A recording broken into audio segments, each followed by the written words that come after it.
جہاں تک شرکت کا سوال ہے تو ہمارے لیے تو شرکت کرنا ضروری ہے، کیونکہ یہ ایس سی او تو چائنیز انیشیٹو تھا اور اس میں پاکستان کی شرکت جو ہے پاکستان کے لیے اہمیت رکھتا ہے۔ لیکن جہاں تک ہندوستان کا دورہ ہے تو میں سمجھتا ہوں کہ جس طرح ہمارے وزیر دفاع نے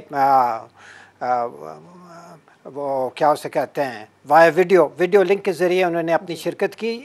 اسی طرح ہمارے فارن منسٹر بھی ویڈیو لنک کے ذریعے اپنی شرکت کو وہ رکھ سکتے تھے۔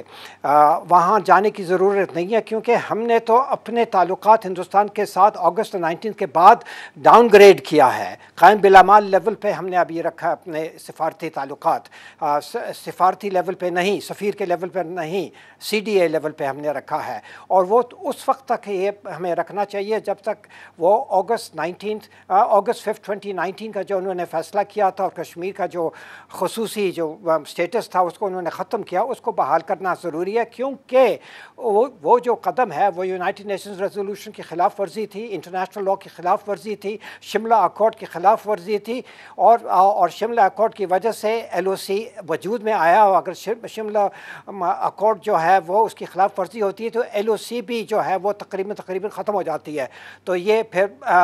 کسی طرح بھی یہ پاکستان کے لیے ٹھیک نہیں ہے کہ جب تک اگست 5 2019 کا جو فیصلہ تھا وہ اس کو جب تک وہ ریورس نہیں کریں گے اس وقت تک پاکستان کا